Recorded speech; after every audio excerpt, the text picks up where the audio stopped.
All right, and we are all ready for our next run of the day. We have a CULTIC any percent inbounds run by Chaos Wolf. Take it away. Hello everyone, I am Chaos Wolf, or just Wolf, and this is CULTIC. It's a recent game, just came out this past October. FPS taking inspiration from Resident Evil 4 and Blood, and I have the man himself responsible for this game. If you would like to introduce yourself. Hey everybody, I'm Jason, or JSAWS. I'm the developer of CULTIC and super excited to be here. Longtime fan of AGDQ and can't believe that my game is on stream right now. Absolutely wild. Okay, so I'm going to go to New Game, select Difficulty, and we're going to wait to skip this cutscene. And timing will begin when we load into the level here in 3, 2, 1, go. Okay, so the movement in CULTIC involves doing three things: your jump, your dodge, and your kick. When pressed together, you will build up a lot of momentum very quickly. It can be kind of difficult to control, but what I find most fun about running this game, some runners like to bind all of those keys on, or bind all of those functions on one key. I personally prefer 2-in-1 and having kick open on its own key. So right here, I'm getting my weapon parts because we need to upgrade our shotgun right away. And coming up right here is our first sequence break, and where I really need to focus.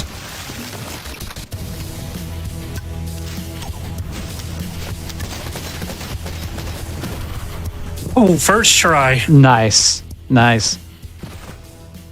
Okay. Yeah, so you get a very small boost from explosives, and the alternate fire for the TNT, you tear the binding off of it and throw it as a cluster of sticks, and each stick gives you a separate boost. So you can get a larger boost if you time that just right, which Wolf just pulled off first try. That was great.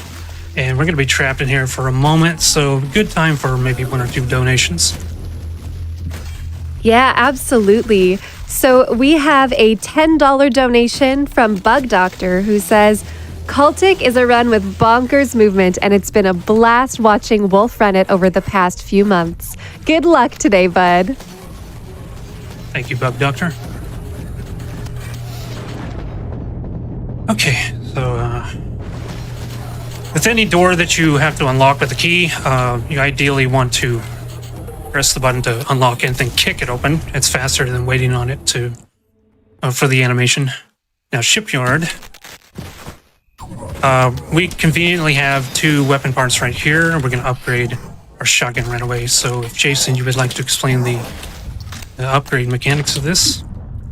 Yeah, so CULTIC has a small linear upgrade system for the weapons, kind of akin to Resident Evil 4's system. But most of the weapons have an upgrade on their tree that slightly changes the function of the weapon.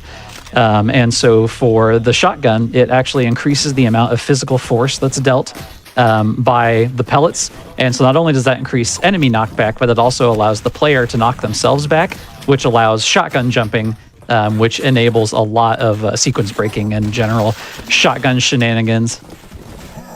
Okay, so we're just grabbing the key from below deck, and we're going to head up now using that new shotgun boost I just did right there, and grab the key, head back out. Now the mines here is a little tricky. You can there's a lot of wooden beams. Also, this is the worst door in the game because it opens towards you. No speedrunner wants that. So, ran out of double-sided hinges. Okay, so we got through there. You can do the crouch kick boost through there to avoid the wooden beams. And right then, I was able to get through there without taking too much fall damage, as there is a built-in roll mechanic. I have the animation turned off because I found it kind of disorienting. Thank you, Jason, for all your accessibility options, by the way. Yeah, absolutely. And that's it. So now off to Minetown. This one has a sequence where we got to collect 2 key items and lower a bridge. That also spawns these things called infected, they're kind of like zombies, but that takes too long, so we're just going to kick over. Yep. Okay, and more kick boosting, and we're going to... Oops. I'm going to head through this secret in the back here. We have to blow it open and pick up a few supplies. I'm going to quick save because this area is very dangerous. There's an enemy. You probably saw me kill it in the shipyard level, but there's 2 of them right here. They're floating around. They're called a ghost, and they have like telepathic powers. They're the bane of speedrunners' existence. But Yeah, they can throw props for really high amounts of damage, and they can also slow the player down, which is, the antithesis of speedrunning. So definitely a big hazard there. Luckily, they're pretty fragile. all right. If Jason, you'd like to explain the prop clipping here. Yeah, so when you pick up any physics props, they become intangible, so that they're not like bonking around and colliding with the environment. But that means when you let go of them, if they're inside a wall, they have to like resolve to a proper position. And sometimes that results in the player getting shoved around, and certain thin colliders you can actually clip straight through, like what just happened there. And we got a long elevator ride up. If you really want to squeeze out the time, you can do it. Well, I was a little too late on that. But you can do a shotgun boost and trigger the end a little bit faster there. Okay. The crypts has got low ceiling. It's got flooded area here. Movement can be kind of a nightmare. I'm going to do my best and try to crouch, kick boost, shoot past the zombies. Yeah. You might notice Wolf's health spontaneously go up from time to time. The player actually has a field kit, like a med kit in their inventory that they can use to slowly replenish their health. And whenever the player is at full health, any health pickups, half of that value gets stored back in the first aid kit. So you're kind of rewarded for staying at full health. You can see right now he's storing all of those, or they're storing all those bandages in the first aid kit. Okay, so swimming through another flooded section. And right here is probably my favorite skip. It's so simple, but it's just satisfying to see it. Grab our key, and now all the skillies are going to start to wake up in the crypt, and they are quite aggressive. There's one in particular I got to watch out for.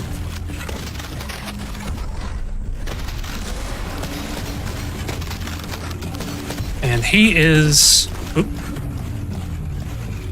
He's right up here. He's the one he's got a red vest and a shotgun. Okay. Perfect. Oh, he was ready to go too. He was already aiming at you. Yeah. The reason why I want to look out for him is shotgunners, classic Doom fashion. Shotgunners do a ton of damage, so he can completely one-shot you if you are unlucky.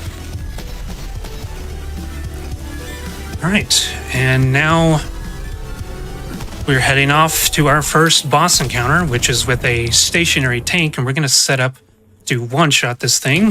First, pick up all these supplies here. Oops. I'm going to set down exactly 7 TNT bundles, and if Jason, you would like to explain how the waves work for this. Yeah, so this boss fight kind of happens in a couple of phases. The first is you'll be fighting waves of cultist and regular enemy spawns. There's 3 waves. Each wave is harder than the previous one. And at the end of each wave, the last enemy in that wave triggers some slow-mo when you kill them. That slow-mo normally happens at random times when you get headshot kills in-game. But if it's disabled, then pretty much the only time you'll get it is right then. So you'll know when the wave is over. And after the 3rd wave is done, you'll fight the actual boss of this encounter, a tank. Spoiler. And we have a bit of time here just clearing out the waves, so good time for donations. Absolutely. We have a $50 donation from Sinewave Dave, who says, "Yo, Wolf, good luck on the run. Also, Void Flush hype."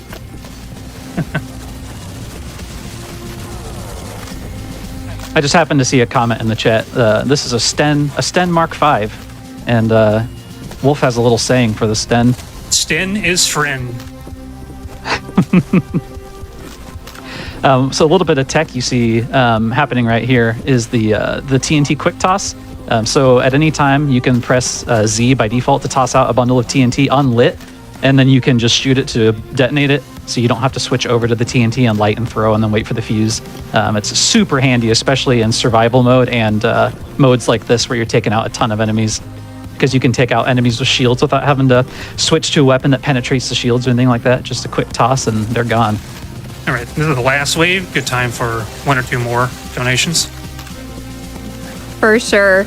So we have a $5 donation from Cupcake, who says, I just had to donate while watching Wolf's Run. The movement is sick and the little puppy is the best. You're killing it.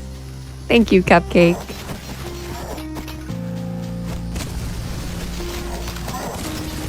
You're not going to see the... Oh, there he is. Okay. Oh, man. So mollies are best. Mollies are best against these guys, and wow, he doesn't seem to care. Threw two at him. There he goes.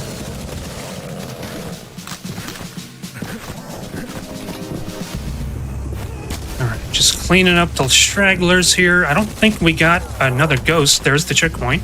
Okay, there's a cutscene. Skip through that. One well-placed grenade, and just melt right through it.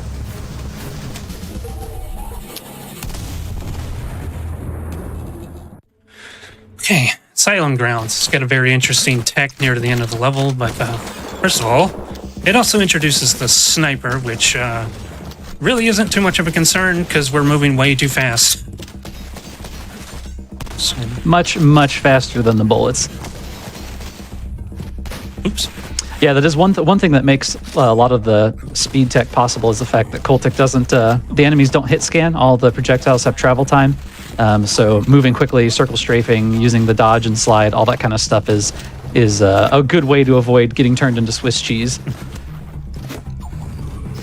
Okay, so the tech here that I'm going to be using is just simply called a save load jump. And actually, I think you explained it best. The coyote, it's called coyote time. Yeah. There's a little thing called coyote time, and especially prevalent in like platformers, where when you walk off of a ledge, there's a very tiny amount of time where you're still allowed to jump. It just makes platforming feel a lot less frustrating. And in CULTIC, the coyote time, yeah, very nice. The coyote time timer gets reset when you load a game, so there's like a few frames where you can jump if you're already in midair. So what happened there is they saved midair and then loaded that save and jumped again. It's a very slow method of ascending, but it can be used to skip some pretty big jumps.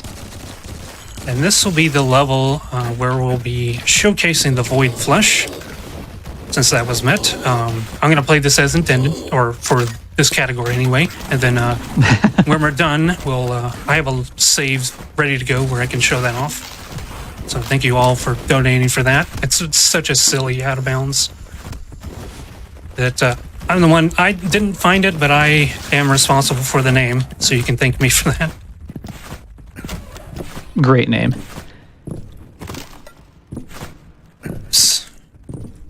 Okay, careful. It's okay. It when I have two bound to one key, it's kind of difficult sometimes to get a jump off.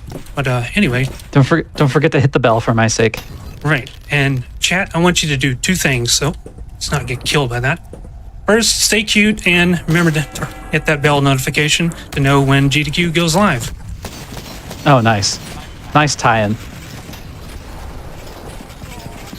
Don't hit me. Okay, good. Oh, no, he's coming with you. My elevator. All right, excavation site. This one, we're usually blasting through the levels too fast. We can hear most of the tracks, but this one, so large, we got ample time to hear it.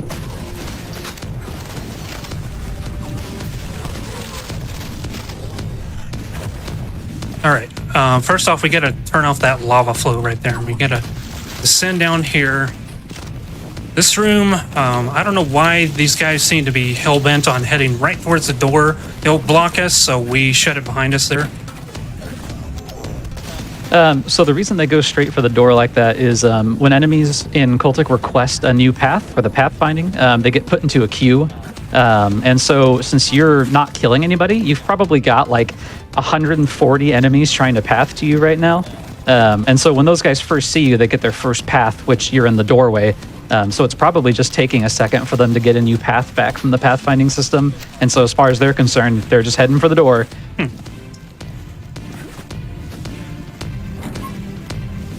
Yeah. That poor guy. Needed his med kit. We gotta stay topped off in here.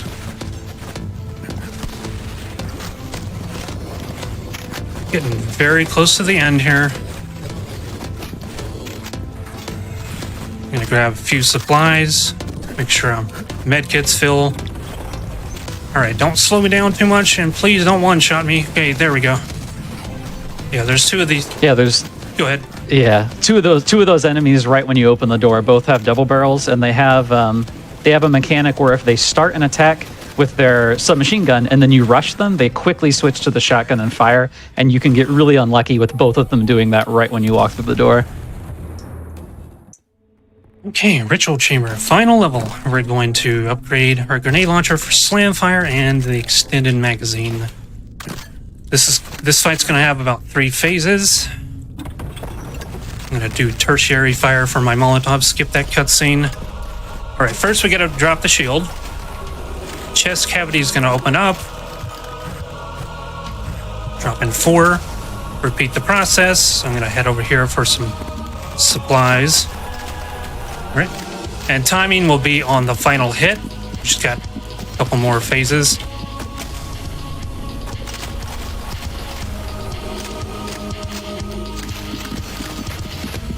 And time.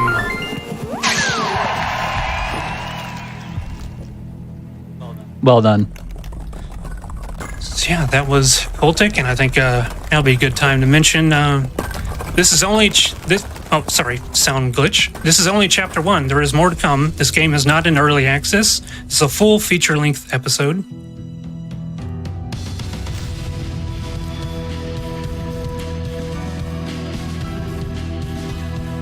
And now I'm going to, since the incentive was met, I'm going to load up the save here. Let's see, which one was it? There we go. So this is where it was first discovered. Streamer, I believe it was AGDQ, a guy from Finland. He was just sliding around and accidentally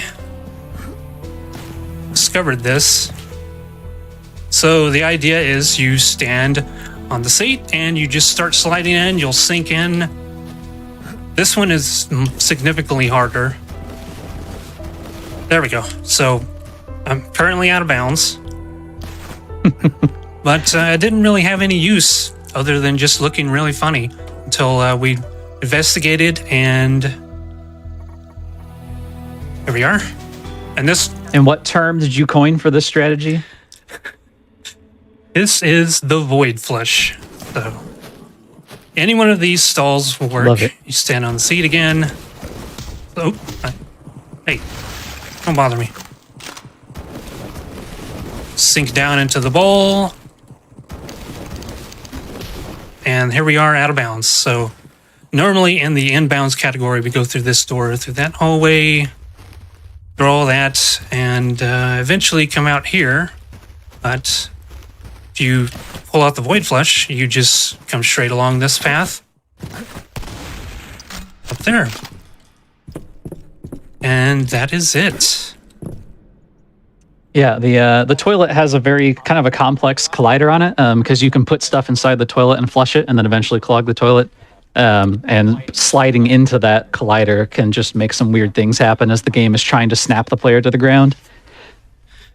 So that's all for me. I want to thank you, first of all, AGDQ, for allowing me back. And this charity is very personal for me. My brother is fighting cancer currently, so I'm really happy to be supporting a good cause like this. And thank you, Jason, once again, for making this awesome game and doing co-commentary for me. we have a Discord for this. It is speedrun.com/cultic, and you'll see the link there for the Discord. If you would like to learn this game, Haste, the world record holder, has an excellent guide you can follow, and that covers any percent and inbounds. And if you would like to follow me on Twitch, it's twitch.tv/chaos_wolf, where I do speedruns, randomizers, other fun things, and occasionally say something funny. But if Jason, you have any final words? Yeah, absolutely. Thanks a lot for having me. Like I said, I'm a big fan of GDQ and absolutely crazy to be featured. Steam came out in October, so it might be new to a lot of you for hearing it for the first time, and it's only like $10. So if you want to check it out on Steam, there's even a demo to see if it's up your alley, and you can find your own crazy strategies for getting through it and destroy 2 years of my work in 7 minutes, 8 minutes. Thank you, everyone. Awesome. Thank you so much, Chaos Wolf, for that amazing run there. Let's give another round of applause. That was absolutely incredible. I sure loved it. I hope y'all did too.